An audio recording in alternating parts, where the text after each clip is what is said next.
Olá pessoal, sou o professor Fabrício Fontes. Vou ministrar para vocês hoje uma aula sobre Anaxágoras, um dos filósofos pré-socráticos, um dos últimos. Anaxágoras é considerado um dos filósofos pluralistas, ou seja, aqueles que defendem que existem muitas coisas, que existem muitos princípios da realidade. No caso de Anaxágoras, ele estabelece, em primeiro lugar, uma divisão em dois, entre espírito e matéria. Porém, o espírito, para ele, como veremos, ainda não é compreendido enquanto algo puramente imaterial e, posteriormente, divide a matéria em tantas quantas são as substâncias possíveis, talvez infinitas substâncias, infinitas raízes das coisas. Anaxágoras nasceu aproximadamente no ano 500 a.C. e viveu até aproximadamente o ano 428. Joyce Laërce diz que ele viveu até os 72 anos. O Anaxágoras ele veio da região da Jônia, leste do mundo grego, atual costa da Turquia, a região que era a mesma de Tales, Anaximandro, Anaxímenes. Muitos antigos, inclusive, consideravam Anaxágoras como um sucessor de Anaxímenes, embora tenha vivido depois dele. Seria sucessor por, de certo modo, desenvolver a mesma linha de pensamento, a mesma ideia geral. Essa imagem aqui de Anaxágoras é de um videogame, jogo Assassin's Creed Odyssey. Inclusive tem lá também o Empédocles, que aparece aqui vestido de púrpura. Esse jogo ele não é tão realista assim, no modo como retrata as pessoas vivendo naquela época, cidades da Grécia. Porém é interessante enquanto um passeio assim pela geografia da Grécia por volta da Guerra do Peloponeso, esse período de Empédocles, aproximadamente, e Anaxágoras. Lá aparece também o Sócrates e outros personagens. Aqui alguns dados bibliográficos sobre Anaxágoras. Natural de Clasômenas, na Jônia, Ásia Menor, Anaxágoras passou uns 30 anos em Atenas, fundando a primeira escola filosófica dessa cidade, sob os auspícios de Péricles, seu protetor e discípulo. A cidade de Atenas, para nós tão famosa, tão associada à filosofia e ao desenvolvimento da arte, por exemplo, do teatro, desenvolvimento intelectual de modo geral, passou os 2 primeiros séculos da filosofia sem nenhum filósofo ali. Os primeiros filósofos eram todos da periferia do mundo grego, ou da Jônia, atual Turquia, Ásia Menor, ou da Magna Grécia, o sul da Itália. E quem foi o primeiro filósofo em Atenas? Não foi um ateniense da terra natural ali, mas um estrangeiro, o Anaxágoras, que nasceu na Jônia, região de Tales, e emigrou para Atenas. Segundo contam, teria ido para lá com cerca de 20 anos de idade, na mesma época em que ocorreu a invasão persa. E ali em Atenas ele teria tido como seu discípulo, ou como alguém que frequentava o seu círculo, o Péricles, que se tornou o cidadão mais influente de Atenas nesse período de várias décadas, pelo menos 30 anos, em que ele efetivamente foi o líder da democracia ateniense. Esse período chamado Século de Ouro de Atenas, que vai da época do final das guerras médicas com os persas, até o começo da Guerra do Peloponeso, que aí Atenas e também Esparta, com quem ela luta, acabam se enfraquecendo e perdendo o poder da região. Péricles, por exemplo, foi o responsável pela construção do Partenon, que é o edifício mais famoso da Grécia, um dos mais famosos e influentes do mundo. E nesse século de Péricles, como se chama, a cidade de Atenas experimentou um grande florescimento. É nessa mesma época que começam a ter lá os maiores tragediógrafos, começam a vir para a cidade também os sofistas, e depois o próprio Sócrates, que vai aparecer como uma figura importante do pensamento da filosofia. O Joyce Laërce fala: disse que ele tinha 20 anos por ocasião da travessia de Xerxes e que viveu até os 72 anos. Isso aqui é a travessia de Xerxes no Helesponto, que é a região ali entre o Mar Negro e o Mar Egeu, que é considerado por muitos o ponto em que a Europa e a Ásia se dividem. E ali é uma região pequena, né, de mar. E para atravessar o seu gigantesco exército, Xerxes mandou criar uma ponte, colocando 1000 navios, segundo conto. Colocou lá 1000 navios e estendeu sobre eles algo como um tapete ou tábuas, e aí marchou o seu exército, que vinha conquistar a Grécia. Isso no ano 480. Então, o Anaxágoras tinha então 20 anos de idade. E como ele migrou para Atenas, talvez tenha sido em fuga, deixando ali a sua região, que estava sendo invadida, que ficou sob o domínio dos persas já por muito tempo, antes dele até, e só seria extinto devido à ação dos atenienses, né? Principalmente atenienses que criam a Liga de Delos, e aí com sua grande frota vão derrotando os persas em várias batalhas e os expulsam daquela região. Porém, a Pérsia permanece ainda como um grande império e inimiga da Grécia por mais de 200 anos, até a época de Alexandre.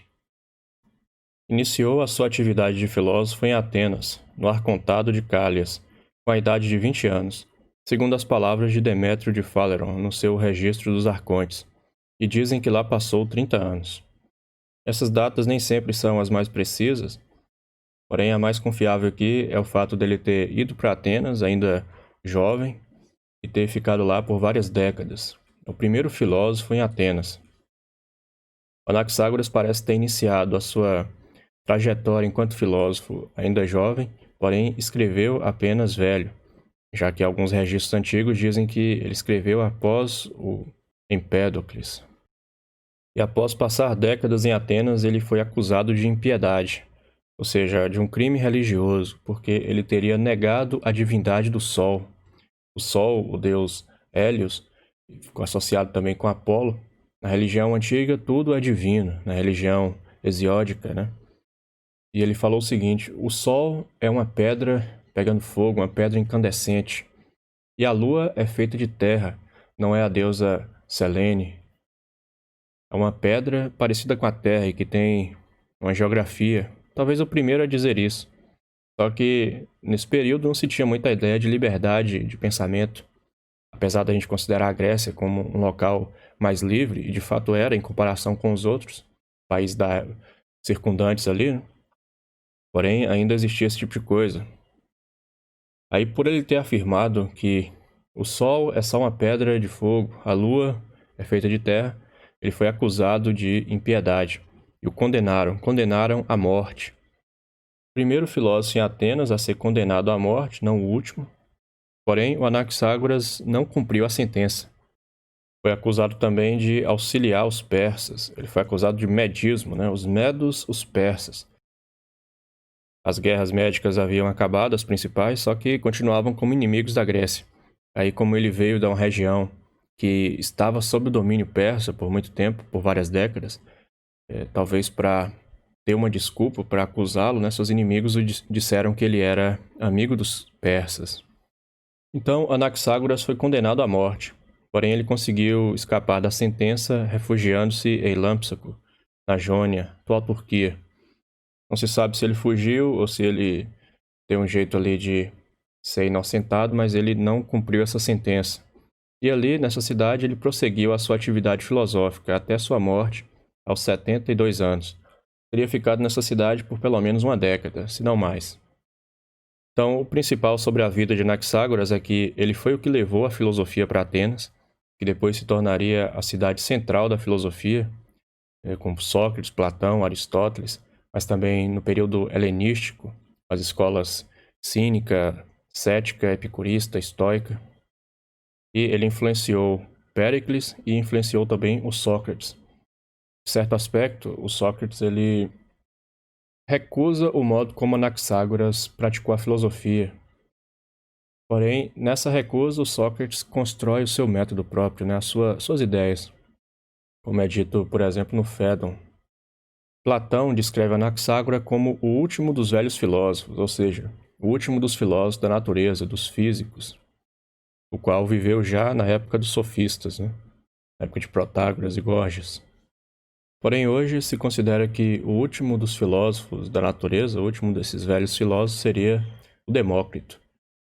Esses filósofos da physis são chamados de pré-socráticos, né? No caso de Demócrito, ele viveu já depois de Sócrates, Porém, o modo como ele filosofa, os temas que ele aborda ainda são parecidos com os de Anaxágoras, os de Empédocles e outros dessa época.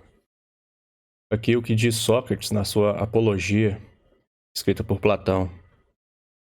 Por Zeus, senhores juízes, é por ele afirmar que o sol é uma pedra e a lua, terra.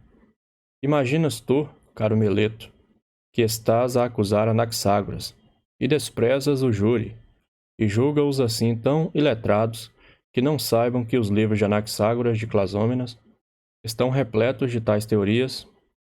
Os jovens, creio eu, aprendem comigo estas teorias, teorias que, por vezes, tu podes comprar na orquestra por 1 dracma, por elevado que seja esse preço.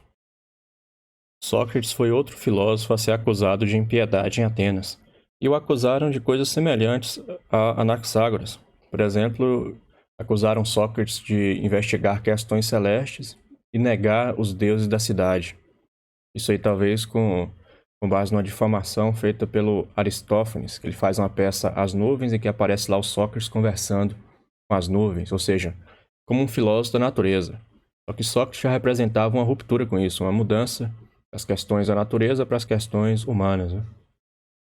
Só que de todo modo ele fala que Meleto o acusa de tais coisas, né, o seu acusador, porém quem fez isso foi Anaxágoras, e confirma que de fato tem lá no livro dele dizendo que o sol é uma pedra pegando fogo e a lua é de terra.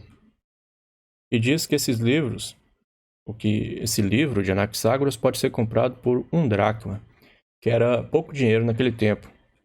Alguns estudiosos calculam que o preço de 1 dracma para um livro era um livro curto bastante para ser copiado por um escravo em um dia de trabalho, e vendido na orquestra. A orquestra significa essa parte central do teatro, aquela parte redonda ali no meio, aquele círculo.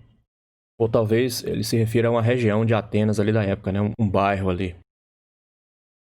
Aqui o George Laércio diz que dos que escreveram um único livro fazem parte Melisso, Parmênides e Anaxágoras. Quando fala um livro, quer dizer um rolo de papiro ou pergaminho. Aí diz mais ou menos o tamanho que teria, ou seja, um livro curto. Nesse seu livro, o Anaxágoras ele se pergunta, né, uma das questões centrais, talvez a que motivou a elaborar a sua teoria. Pergunta: como é que o cabelo podia vir do que é não cabelo, ou a carne do que não é carne? Ora, as pessoas daquele tempo comiam muito pão, né? A carne era pouco consumida. Só que se pode observar que uma criança comendo pão, bebendo leite, ela está crescendo. Então ela está desenvolvendo carne, né? Está aumentando seus músculos, está desenvolvendo ossos ali, estão se alongando, cresce o cabelo. Porém, ele não está comendo cabelo, não está comendo ossos. Como que ele se alimenta de outras coisas, então? Como é que do pão pode vir o cabelo, pode vir a carne, o osso? Nós tomamos alimentos que são simples e homogêneos, tais como pão ou água, e com estes se alimentam os cabelos, as veias, as artérias, a carne, os tendões, os ossos e todas as outras partes do corpo. Então, tomando alimentos simples ali, que não se parecem com os nossos órgãos do corpo, esses órgãos se desenvolvem. Então, como é que se explica isso? Como é que se explica um acréscimo da matéria corporal de uma criança que cresce, que come apenas alimentos que não são os mesmos, aparentemente, dos quais ela se compõe? O Anaxágoras pensava que um elemento não pode se transformar em outro. Então, na ideia dele, não se pode dizer assim, o pão se transforma em carne, né? Transfigura-se em carne ali e forma os músculos do corpo. Ele pensava que não, um elemento deveria ser o mesmo. Uma certa imobilidade do ser nessa essência mais fundamental, material. Então, para que cresça a carne, você tem que estar de alguma maneira ingerindo carne. Para que cresça o cabelo, você tem que estar de alguma maneira ingerindo cabelo. Não tem outro modo. Sendo assim, temos que concordar que tudo o que existe está nos alimentos que tomamos, e que tudo deriva o seu crescimento das coisas que existem. Deve haver nesses alimentos algumas partes que produzem o sangue, outras os tendões, outras os ossos, etc. Partes que só a razão pode apreender. O que ele quer dizer com isso? Ora, se uma coisa não pode vir de outra, e você come pão e bebe água, e daí você cresce, seu corpo se desenvolve, é necessário supor que nesse pão, nessa água, existem ali, em alguma quantidade, partes de cabelo, partes de ossos, partes de carne, de sangue e de tudo mais que é necessário para a sua constituição. Porém, você, olhando um pedaço de pão, você não vê ali que tem cabelo, que tem sangue nele. Porém, a razão nos força a apreender isso, porque é necessário, uma necessidade lógica. Ele diz: assim sendo, devemos supor que há muitas coisas de todas as espécies em tudo o que se une, e sementes, spermata, de todas as coisas com toda a espécie de formas e cores e sabores. Ou seja, Anaxágoras pensava que em cada porção de matéria, mínima que seja, numa porção de pão ou numa porção de ferro, vai conter ali sementes ou resquícios, né, ou pequenas partes de todas as outras matérias que existem. Então, no pão existe ali carne, existe ossos, existe sangue, mas existe também ouro, existe carvão, diamante. Cada matéria, né, cada forma material de substância existe em todas as outras coisas. É uma necessidade que ele considera lógica ali.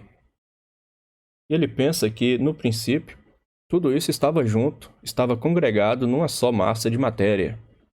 Ele diz: estavam juntas todas as coisas, infinitas tanto na quantidade como na pequenez, pois infinito era também o pequeno, ou seja, ele considera a matéria infinitamente divisível aqui, né?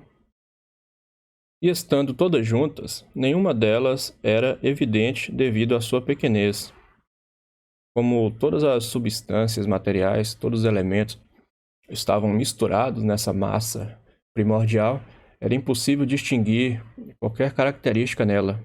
Tudo era muito misturado, então cada parte muito pequena. Porque o ar e o éter, sendo ambos infinitos, tudo dominavam. Isso aqui talvez derivado de Anaxímenes, né, que dizia que o ar era infinito e circundava o todo. É que estes são os maiores ingredientes da mistura de todas as coisas, tanto em quantidade como em grandeza. Anaxágoras parece afirmar que o todo é infinito, ou seja, a quantidade de matéria que existe é infinita, e infinita em dois aspectos, tanto em quantidade, em extensão, como em pequenez, ou seja, é infinitamente divisível. Você nunca poderia chegar num grau mínimo de matéria. E mesmo a menor parte que for possível imaginar, né? Sempre se pode imaginar uma menor, mas imaginar uma partícula minúscula, essa partícula ainda contém uma certa quantidade de todos os outros elementos possíveis. Ele considera que, no princípio, nessa forma inicial, estava tudo congregado e o ar e o éter, segundo Aristóteles, ele chama o éter aqui, o que seria o fogo, circundava esse todo de matéria. O ar e o éter infinitos. Mas antes de estas coisas se haverem separado, enquanto tudo estava junto, nem sequer havia uma única cor que se reconhecesse, pois impediu a mistura de todas as coisas, do úmido e do seco, do quente e do frio, do brilhante e do escuro, porquanto muita era a terra que havia na mistura, e bem assim uma quantidade infinita de sementes, que em nada se assemelhavam umas às outras. Ora, se está tudo misturado e infinitamente misturado, não é possível encontrar uma parte menor, também não é possível distinguir nada. Não é possível distinguir o úmido do seco, o quente do frio, o brilhante do escuro, já que toda a matéria está indistinta nessa mistura. Ele prossegue: e visto as proporções do grande e do pequeno serem iguais em número, Assim também todas as coisas estariam contidas em tudo. Nem é possível haver nada de isolado, mas todas as coisas têm uma parte no todo. Em que sentido não é possível ter nada de isolado? Pode entender de dois modos. Primeiro, que não há o vazio, que tudo está em contato com tudo, só há matéria, a existência é um pleno, é cheio. E também não pode haver nada de isolado no sentido de que você nunca vai encontrar uma matéria que é totalmente pura. Você não vai encontrar um pedaço de ferro que é só ferro. Porque se você fosse dividi-lo e fosse ver cada constituinte dele, você veria que nele, mesmo na mínima partícula de ferro, existe ali uma quantidade incontável de outras substâncias, né, de outras coisas, já que a matéria é infinitamente divisível e não há nada de puro, nada de isolado. Então, o Empédocles tinha dito que existem 4 elementos: ar, água, terra e fogo. Anaxágoras, ele fala o seguinte: não existem apenas esses, existem múltiplos elementos, possivelmente infinitos. E o que são exemplos desses elementos? Ora, todas as substâncias que nós conhecemos, o tecido, o algodão, o ferro, o cabelo, a prata, o sangue, tudo isso são elementos para ele. E provavelmente ele imaginava ainda outros que nós não conhecemos, se de fato dizia que são infinitos, já que a quantidade de substâncias que se conhece não é infinita nunca, né? Bom, então essa ideia dele tinha algum fundamento aí de verdade, com base no que a gente sabe hoje, ou estava mais próximo da verdade? O Empédocles diziam que eram 4 elementos, ou os antigos, que diziam que era um só, ou 2.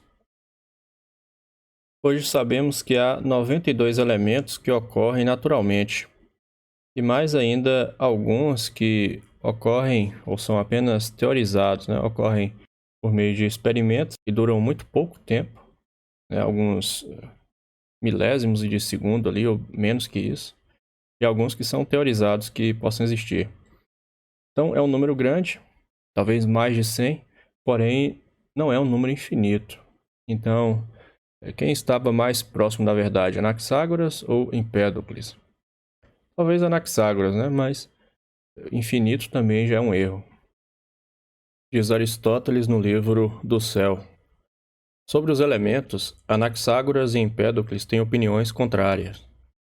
Empédocles sustenta que o fogo e o resto da lista são os elementos dos corpos e que tudo é constituído por estes. Mas Anaxágoras opõe-se a isso. Afirma ele que as substâncias homeomeres, isso é, por exemplo, carne, osso, etc., são os elementos, ao passo que o ar ou o fogo são misturas destas e de todas as outras sementes.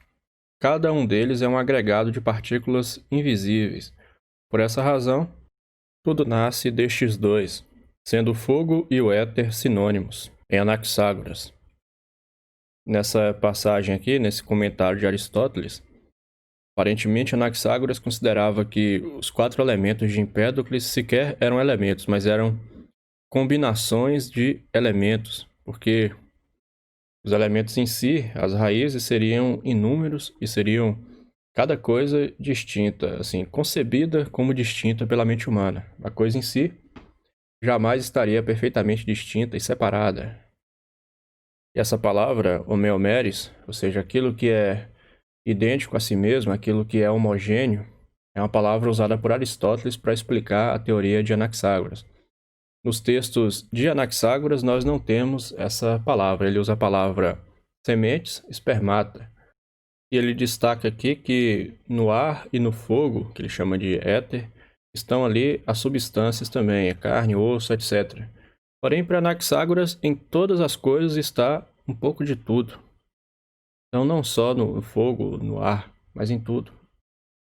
Então, os elementos, chamados posteriormente homeomérias, né, principalmente após Aristóteles ter usado esse termo, encontram-se misturados em todas as coisas. Em cada mínima porção de matéria, Anaxágoras pensa que era possível encontrar todos os outros elementos conhecidos e desconhecidos pelo ser humano. Bom, e Anaxágoras se perguntou: Em quantas partes é possível dividir um objeto? Você pega um objeto qualquer e vai cortando, cortando, cortando. Você divide na metade, depois na metade, da metade, né? Vai indo, vai indo. Existe um limite para essa divisão. Nós veremos posteriormente, né, que Demócrito e Leucipo pensavam que sim, era preciso ter um limite, porque senão não existiria o ser. O ser deveria ser indivisível, e o ser, eles pensavam que eram os átomos, indivisíveis. Só que Anaxágoras diz o seguinte, na prática, talvez você não consiga cortar uma coisa infinitamente. Na prática, você não consegue fazer isso. Agora, concebendo-se intelectualmente, é possível imaginar que a coisa é divisível infinitamente. Não há um limite para a divisibilidade da matéria. Então, a quantidade de coisas que pode existir em uma partícula infinitamente pequena é infinita, já que a matéria não tem um limite para sua divisão. Não existe um limite mínimo de tamanho da matéria. Ele diz: nem existe uma mais pequena parte do que é pequeno, mas há sempre uma parte menor, visto ser impossível que o que é deixe de o ser. Semelhantemente, há sempre algo maior do que aquilo que é grande, e é igual em número ao que é pequeno, sendo cada coisa em relação a si mesma, simultaneamente grande e pequena. Assim como não há um limite para o pequeno, também não há um limite de grandeza superior. Pode sempre conceber algo menor ou algo maior. A matéria é infinitamente divisível e infinitamente agregável. Anaxágoras também afirmou que nada é criado ou completamente destruído. É uma ideia presente em outros pré-socráticos. Nascimento e morte, já vimos em Empédocles, são nomes que os homens dão às mudanças naturais. A agregação, a junção, eles chamam nascimento. A desagregação, eles chamam morte. Porém, a matéria permanece. Aquilo que constituía um corpo humano que morreu continua existindo, a mesma quantidade. Nem a mínima parte é perdida e nem a mínima parte é acrescentada.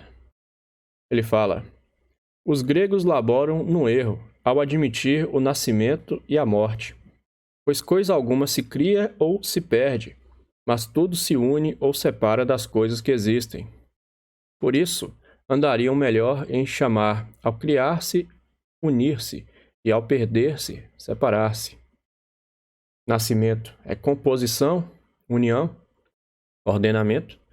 Morte é decomposição, separação, desordem. Mas não é destruição, assim como o nascimento não é criação. Nenhuma coisa é jamais criada ou destruída. E nesse mundo material de infinitas raízes, existe um princípio movente, que é o nous. O nous significa o espírito.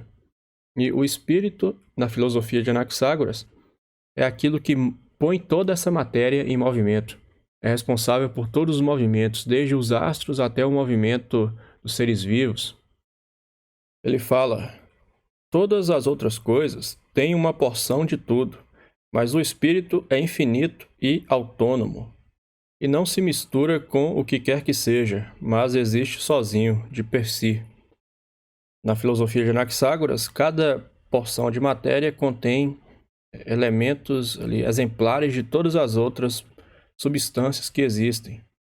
Porém, existe uma só coisa que é pura, que é não misturada, infinita e autônoma, que é o espírito, o nous. Ele concebe esse nous não como algo imaterial, mas como um tipo de matéria que está à parte da matéria, que não está misturada com as outras coisas, né? Que tudo é misturado, exceto ele. E esse nous é infinito e autônomo, ou seja, ele age de modo livre, total. Anaxágoras diz: as coisas que com ele se misturaram opor-lhe-iam um obstáculo, de tal forma que não teria poder sobre coisa alguma, do mesmo modo que agora tem, existindo de per si. Ele acredita que esse nous, esse espírito, deve ser puro, deve ser não misturado com todas as outras coisas que estão ali nessa mistura, porque Caso não fosse assim, ele não poderia agir livremente, ele não poderia ocasionar os processos do cosmos sem impedimento, porque ele seria impedido por aquilo que está misturado a ele. É que o espírito é a mais sutil e a mais pura de todas as coisas, e possui um conhecimento total de tudo e o maior poder. É o espírito que dirige tudo o que tem vida, quer seja maior ou menor. Então, já que ele diz que o espírito é a coisa mais sutil e mais pura de todas. Sutil quer dizer que ele existe enquanto matéria, porém é uma matéria mais difícil de perceber. O Anaxágoras, segundo alguns comentadores aqui, ele está como se tentando chegar ao conceito de imaterial, que depois veremos em Platão. Porém, ele fala apenas que o espírito é sutil, então ele ainda pensa em termos materiais. O nous que move tudo é matéria, só que uma matéria pura, uma matéria distinta de todas as outras.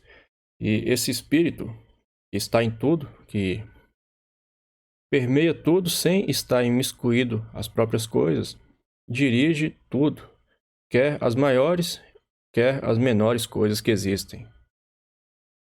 Foi o espírito que também teve poder sobre toda a revolução, de tal modo que foi ele que, no início, lhe deu o impulso. Primeiramente, começou a mover-se a partir de uma pequena área, mas agora move-se sobre uma mais vasta, e sobre uma ainda mais vasta se há de mover. Aqui, novamente, o turbilhão de Anaximandro, né? A ideia de que o processo cósmico primário é um processo rotatório, podemos dizer. Um turbilhão, torvelinho, que move a matéria e, fazendo-a mover-se, vai distinguindo as coisas. Talvez isso derive de experimentos feitos, né? Já que, por exemplo, se você tiver água e areia, você quiser separá-los, você fazendo girar por meio da força centrífuga, você vai, em teoria, colocar o que é mais pesado na periferia e o mais leve ficará no centro. Ou se for um objeto com profundidade, algo como uma garrafa, um copo, e você gira, o que acontece é que o mais pesado tende a se sedimentar no fundo e o mais leve a ficar por cima. Então, eles viam essa ideia, né, de que o turbilhão, esse movimento rotatório, era capaz de separar as coisas. E o Anaxágoras diz que, primeiro, nessa massa indistinta de matéria, o espírito começou movendo um pouco, desde o centro, e foi expandindo a área de sua atuação, movendo cada vez mais, e que no futuro irá mover mais do que agora. Então, para ele, o mundo ainda está em processo de transformação. Prossegue Anaxágoras. E é o espírito que tem conhecimento de todas as coisas que se misturam e se separam e dividem. E tudo o que estava para ser, o que era e o que agora é e o que há de ser, a tudo o espírito pôs em ordem, bem como a esta revolução que agora executam os astros, o sol e a lua, o ar e o éter, que estão separados. E foi esta revolução a causa de se haverem separado. Então existe esse vórtice cósmico, que é o primeiro movimento de tudo, o movimento mais básico. O espírito faz a matéria se mover. E faz se mover de que modo? O movimento rotatório. Talvez um dos motivos dele usar o movimento rotatório seja uma argumentação semelhante à de Aristóteles, quando diz na física e do céu, né, que existe um movimento que é finito por natureza, que seria um movimento linear, e um movimento que pode ser infinito, que é o movimento rotatório ou circular. Então, um turbilhão é um movimento que pode continuar para sempre. O movimento linear, talvez não, né? Talvez tenha um limite. Se bem que Anaxágoras parece considerar o todo como infinito. De todo modo, desse movimento primevo, rotatório, derivam todos os outros movimentos, desde os menores até os movimentos maiores que nós podemos observar. Por exemplo, a revolução dos astros, da Lua e de tudo mais. O espírito é todo igual, diz Anaxágoras, quer se trate das maiores ou das menores quantidades dele. ao passo que nenhuma outra coisa é igual a qualquer outra. Mas cada simples corpo é e era mais claramente aquilo de que possuía maior quantidade. O que ele quer dizer com isso? Em primeiro lugar, já que ele fala que o espírito tem menores quantidades ou maiores quantidades, está aqui demonstrado que ele acreditava que esse espírito de que ele fala, esse nous, é algo material, é algo que ocupa lugar no espaço, é possível ter mais ou menos dele. A diferença dele é a sua sutileza e o fato dele ser puro, dele ser não imiscuído a todas as outras coisas. E sendo puro, qualquer porção de espírito contém apenas espírito. No entanto, aquilo que é material das outras formas, né? Qualquer outra substância, por menor que seja a porção que você tenha dela, ela é uma porção que contém todas as outras. Então, o que diferencia, por exemplo, o chumbo do algodão? O que diferencia, segundo Anaxágoras, é o fato de que no chumbo predomina o chumbo. Dentro dele tem tudo, tem até um pouco de algodão. Só que o que predomina é aquilo que parece para nós, é aquilo que se destaca. E no caso do algodão, segundo Anaxágoras, ele também tem um pouco de chumbo dentro dele. E todo o resto. Porém, o que nós percebemos é algodão, porque algodão é o que tem em maior quantidade ali. E assim que o espírito começou a mover-se, separou-se de tudo o que era movido. E quanto mais o espírito se movia, tudo se ia separando. E à medida que as coisas se moviam e separavam, a revolução aumentava ainda mais o processo de divisão. Então, a revolução, né, o vórtice, vai separando as coisas, separando cada vez mais, movendo cada vez mais. E como ele diz que ainda irá se expandir mais esse vórtice, então irá separar-se mais ainda cada coisa no futuro. Talvez ele creia que o mundo, tal como conhecemos, um cosmos, né, algo ordenado, terá um fim, já que o processo de separação vai se tornando cada vez maior. Mas o Espírito, que é eterno, está seguramente, mesmo agora, onde tudo mais também se encontra, na massa circundante e nas coisas que se têm unido ou separado. O Espírito é distinto de todo o resto, porém ele perfaz todo o cosmos, né? Ele está presente em tudo, como uma substância sutil, e ele está presidindo todo o movimento, toda a transformação que existe. Está nessa massa circundante que ele fala, né? Essa ideia de que existe o éter infinito, ou ar infinito em torno de Anaxímenes, né? E está também dentro do cosmos, ou seja, dentro dessa parte aqui que nós habitamos. Teofrasto diz sobre ele: sendo esta a sua teoria, pareceria que Anaxágoras considera os seus princípios materiais infinitos, mas a causa do movimento e do nascimento, uma só, a saber, o espírito. Mas se supusermos que a mistura de todas as coisas era uma única substância, indefinida, tanto na forma como na extensão, segue-se então que ele está realmente a afirmar que só existem dois primeiros princípios, nomeadamente a substância do infinito e o espírito. Nessa concepção aqui, Anaxágoras seria dualista, né? Já que ele teria dois princípios. O primeiro, a matéria, toda misturada ali, todos os elementos misturados, e do outro lado, o espírito, que é o princípio movente, que ele vê ainda, concebe de modo material, porém é distinto por ser mais sutil e não estar misturado.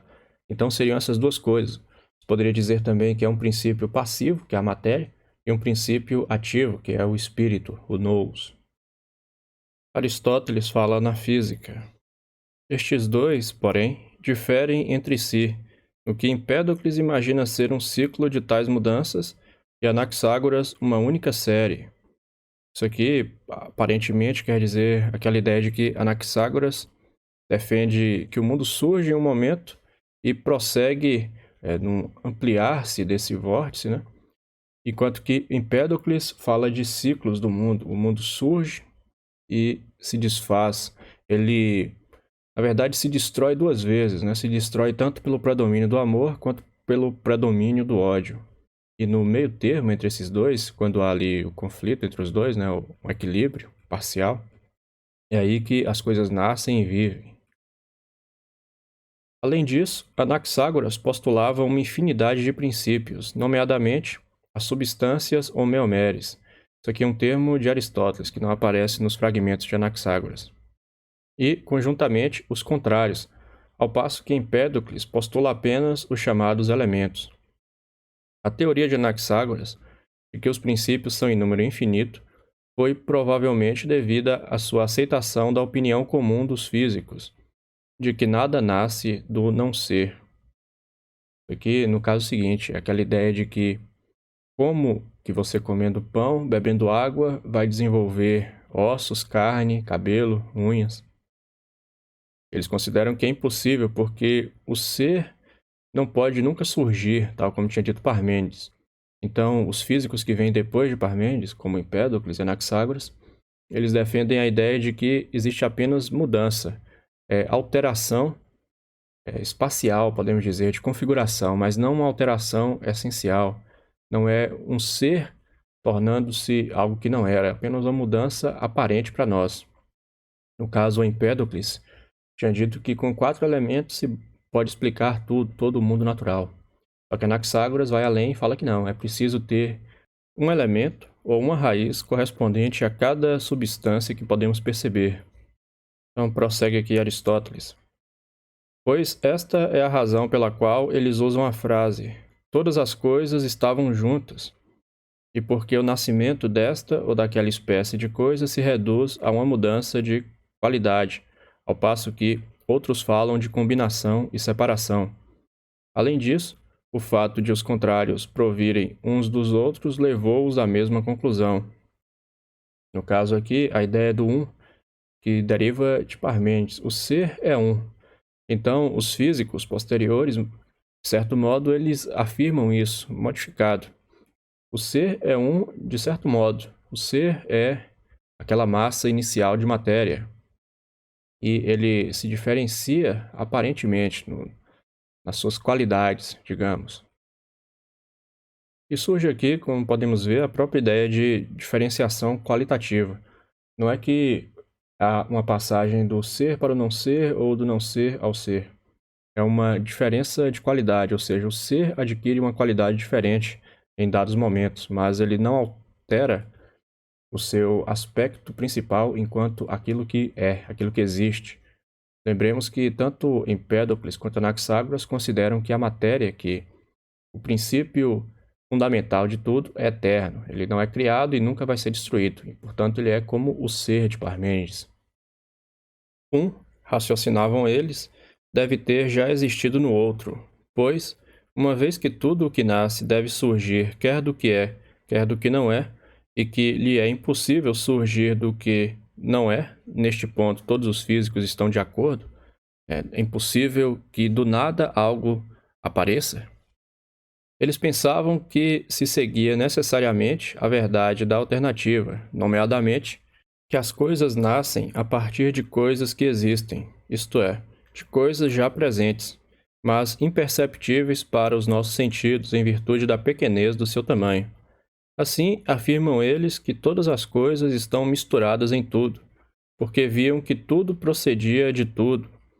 Mas as coisas, como eles diziam, parecem diferentes umas das outras e recebem nomes diferentes, consoante a natureza da coisa que é numericamente predominante entre os inúmeros constituintes da mistura.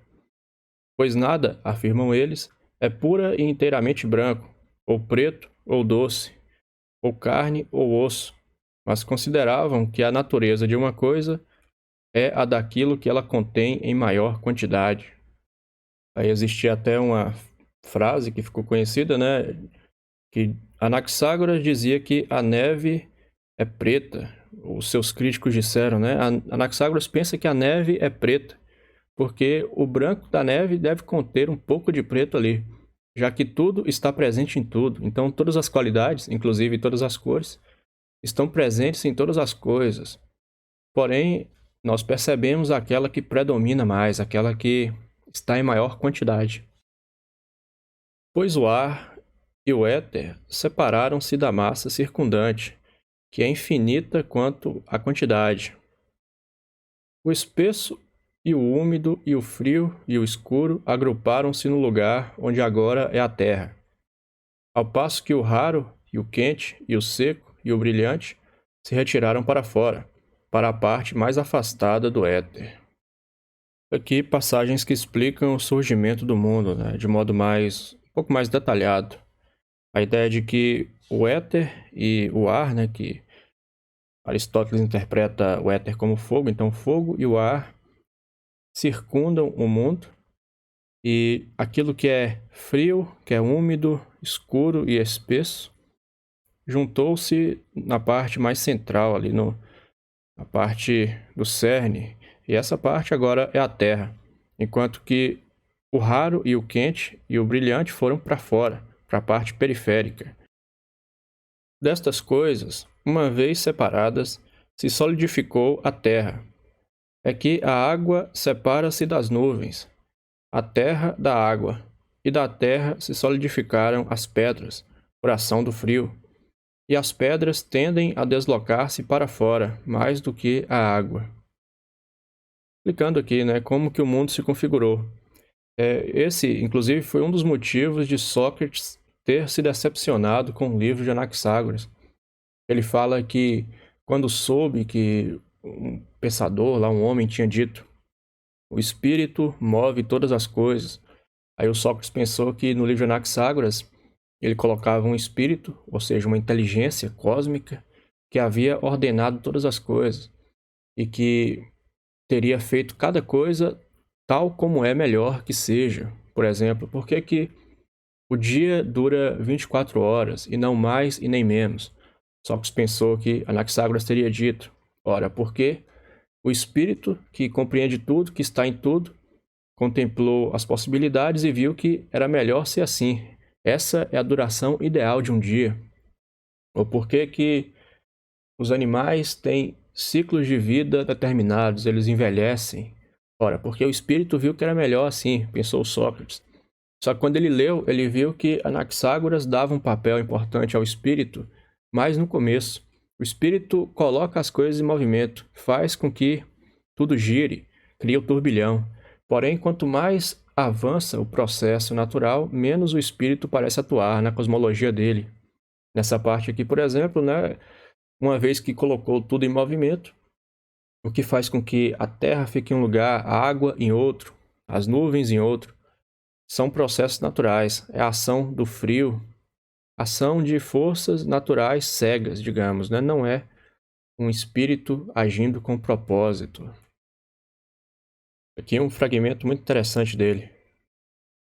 Temos de supor que os homens foram formados, e bem assim os outros animais que têm vida, e que os homens têm cidades habitadas e campos cultivados, precisamente como nós aqui, e um sol e uma lua, etc., precisamente como nós temos, e que a terra produz para eles toda a espécie de produtos, dos quais eles armazenam os melhores em suas casas e deles se servem. Foi isto, pois, o que eu disse sobre o processo da separação. Tal separação ter-se-ia verificado não apenas aqui, entre nós, mas noutros lugares também. E que Anaxágoras está dizendo aqui algo extraordinário. Ele está especulando que não existe só esse mundo aqui, essa terra, né? Já que o princípio geral, a matéria, é infinita, e o espírito também é infinito, permeia tudo, há de se supor que existem outros lugares além desse, outras terras além dessa, e que elas têm também um sol, uma lua, e que lá crescem plantas, tem animais e tem homens que vivem lá, tem pessoas naquela região. E Anaxágoras pensam que eles vivem do mesmo modo que aqui, do mesmo modo que nós, e armazenam a comida do mesmo modo. Isso aqui já tinha sido dito por Anaximandro, que é da mesma região de Anaxágoras, então de uma tradição semelhante. Porém, nessa passagem é dito mais claramente como ele imaginava. Uma coisa interessante também é que, assim como Tales e Anaximandro e Anaxímenes, o Anaxágoras pensava que a Terra é plana. A ideia de que a Terra é redonda, a ideia pitagórica, né, não tinha se tornado amplamente defendida ainda. A Terra, pensa ele, é de forma plana e mantém-se suspensa onde está, devido ao seu tamanho, porque não há vazio e porque o ar, que é muito forte, mantém a Terra a flutuar nele. Uma ideia muito parecida com a de Anaxímenes. Em primeiro lugar, por que a Terra não cai? Porque ela cairia para o vazio, só que não existe vazio na cosmologia de Anaxágoras. Tudo é pleno, tudo está cheio de matéria. E o ar, que é infinito e circunda tudo, segura a Terra no lugar. E ela não se move, não balança, porque ela é muito grande. A ideia de que a Terra é redonda, de Pitágoras, ela vai passar a predominar na filosofia após Platão e Aristóteles aceitarem e defenderem essa ideia. Anaxágoras disse: nós não sentimos o calor dos astros porque eles estão muito longe da Terra. Além disso, eles não são tão quentes como o Sol, porque ocupam uma região mais fria. Então, sobre as estrelas, né, ele fala assim: por que as estrelas não aquecem à noite? Pela distância. E ele pensava que estavam numa região mais fria. Então ele acertou a metade aí, né? Não existe essa ideia de região fria. O espaço inteiro é todo frio, né? E as estrelas têm o brilho tal como o do Sol, algumas maiores, outras menores. E, de fato, pela distância, chega menos radiação dela para nós. Então, nos aquecem menos, né? Mas com o equipamento é possível perceber que a estrela emite um pouco de calor, sim, chega até nós. Porém, chega quase nada. Aqui, falando sobre a Lua. Os eclipses da Lua são devido ao fato de ela ser ocultada pela Terra. Algo também já dito por Anaxímenes. E o primeiro a prever um eclipse foi o Tales, né? Então ele talvez já compreendesse o modo como ocorre o eclipse. Ou às vezes pelos corpos que se encontram por baixo da Lua. Essa ideia aqui já é um pouco diferente. Os do Sol, a interposição da Lua na fase de Lua Nova. Ele sustentava que a Lua era feita de terra e tinha planícies e ravinas.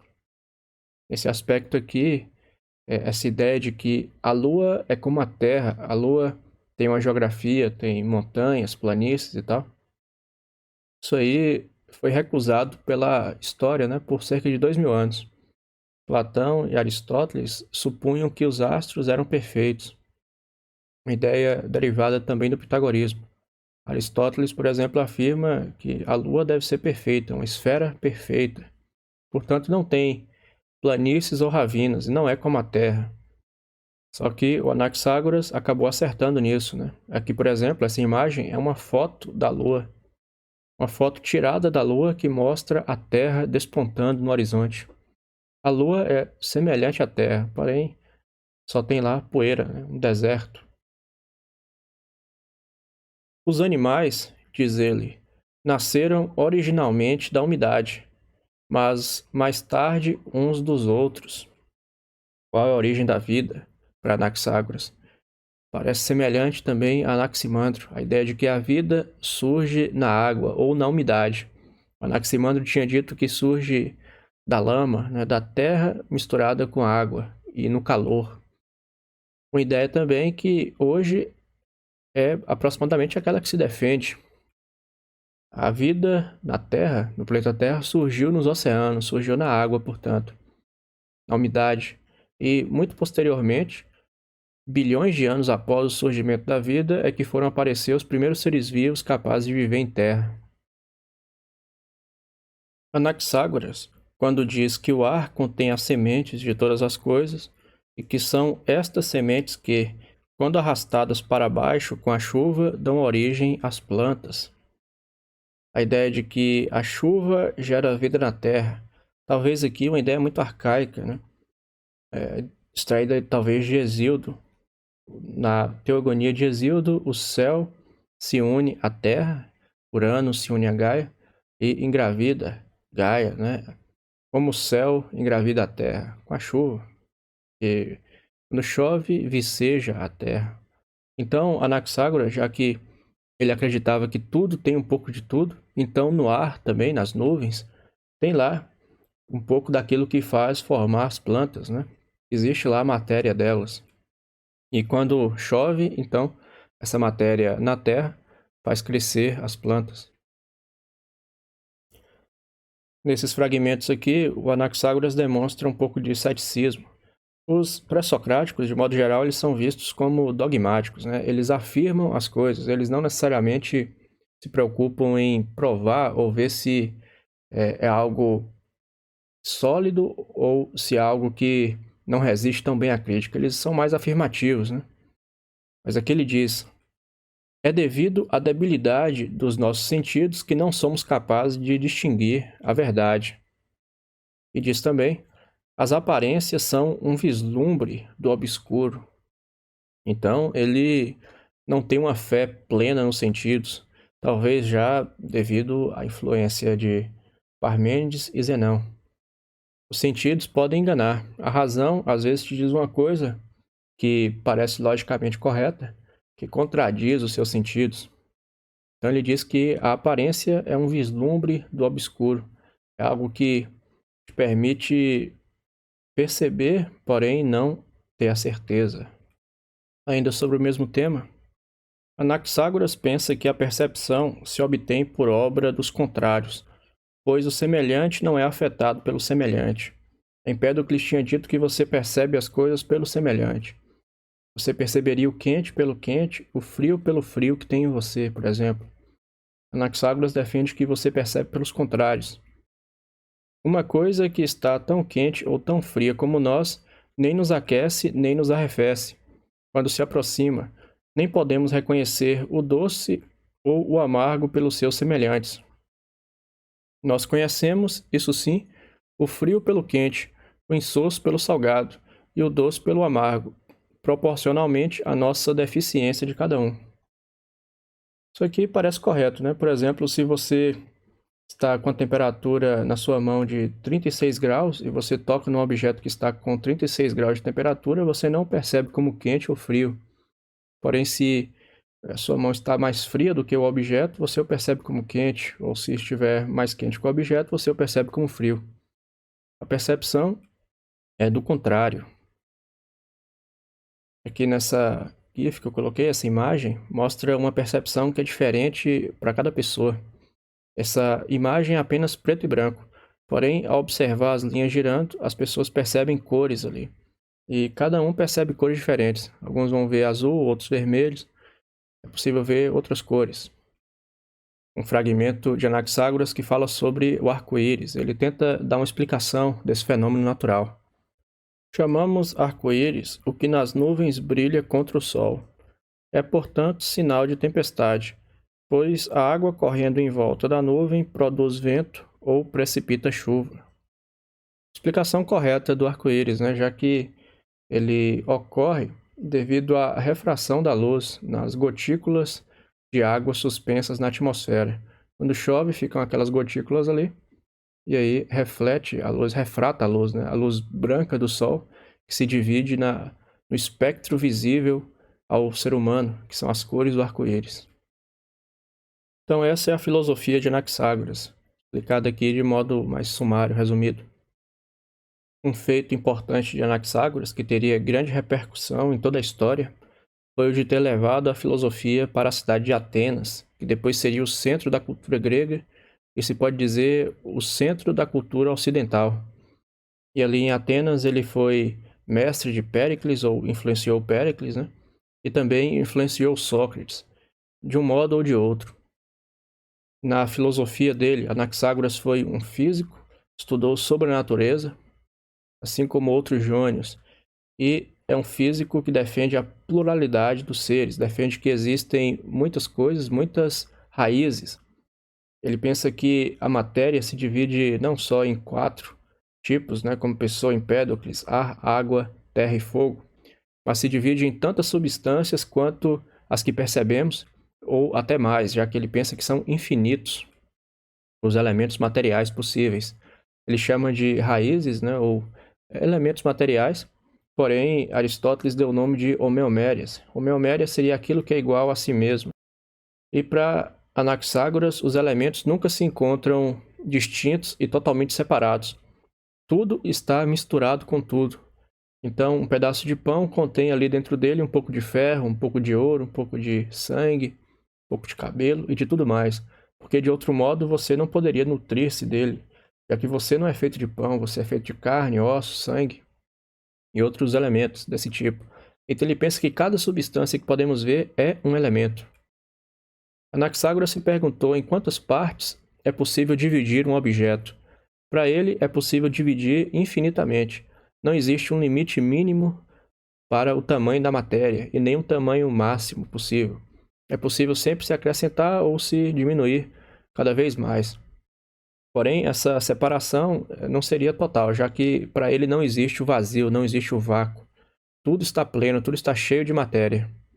E, além da matéria, o Anaxágoras coloca um segundo princípio fundamental, que seria o nous, o espírito. Seria um princípio movente que faz a matéria modificar-se, alterar-se em sua posição. Esse espírito, esse nous, faz essa massa inicial de matéria, que no princípio, na perspectiva de Anaxágoras, estava tudo misturado e, portanto, indistinto, faz com que ela gire num turbilhão. E o turbilhão vai distinguindo as características da matéria, vai distinguindo as qualidades, separando ali, tal como já tinha dito, por exemplo, Anaximandro, o quente do frio, o seco do úmido, e aí separa a pedra, separa a água, vai separando os elementos. E esse espírito é o princípio movente de tudo, é o que explica o movimento do cosmos, o movimento dos astros. Porém, o espírito de Anaxágoras não é um ente ordenador, ele não é algo que faz com que o cosmos seja desse jeito, de acordo com o propósito. Inclusive, foi esse o motivo de Sócrates ter recusado a filosofia de Anaxágoras, já que ele viu o espírito como algo cego, né? Como uma coisa que dá o primeiro movimento do cosmos, porém, os próximos passos são devidos a forças mecânicas puramente, e não a um propósito. Anaxágoras também afirmou claramente que nada é criado ou completamente destruído, só o que há é modificação naquilo que é. O ser se modifica, ou seja, a posição da matéria se modifica, o que predomina em uma coisa se modifica. Porém, nada é de fato destruído e nada de fato surge. A própria vida animal, ela surge num processo natural, num processo de transformação da posição e configuração da matéria. E a morte seria a desagregação ou desordenamento da matéria. Então, eu encerro por aqui a aula. Eu agradeço pela atenção. Muito obrigado.